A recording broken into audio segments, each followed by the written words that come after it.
Bharatiya Janata पार्टीने Dhamangaon railway मतदारसंघात लोकप्रिय आमदार प्रतापदादा अडसड यांच्यावर मोठा विश्वास दाखवत त्यांची भाजप अमरावती जिल्हा ग्रामीण अध्यक्ष म्हणून नियुक्ती केली आहे। या नियुक्तीची घोषणा होताच जिल्ह्याभरात भाजप कार्यकर्त्यांमध्ये उत्साहाचे वातावरण निर्माण झाले। आज अमरावतीच्या राजापेठ येथील भाजप कार्यालयात आमदार प्रतापदादा अडसड यांचे जल्लोषात स्वागत करण्यात आले।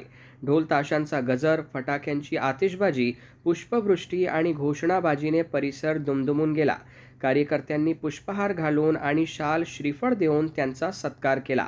यावेळी उपस्थित पदाधिकारी व कार्यकर्त्यांनी प्रतापदादा अडसड यांच्या नेतृत्वाखाली भाजपची ग्रामीण भागातील संघटना अधिक मजबूत होईल आणि पक्षाची विचारधारा गावागावात अधिक प्रभावीपणे पोहोचेल असा विश्वास व्यक्त केला।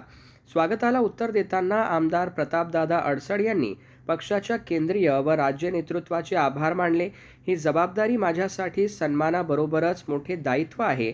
प्रत्येक कार्यकर्त्याला सोबत घेऊन पक्ष संघटना अधिक सक्षम करण्यासाठी आणि जनतेच्या विकासासाठी पूर्ण ताकदीने काम करणार असे त्यांनी सांगितले।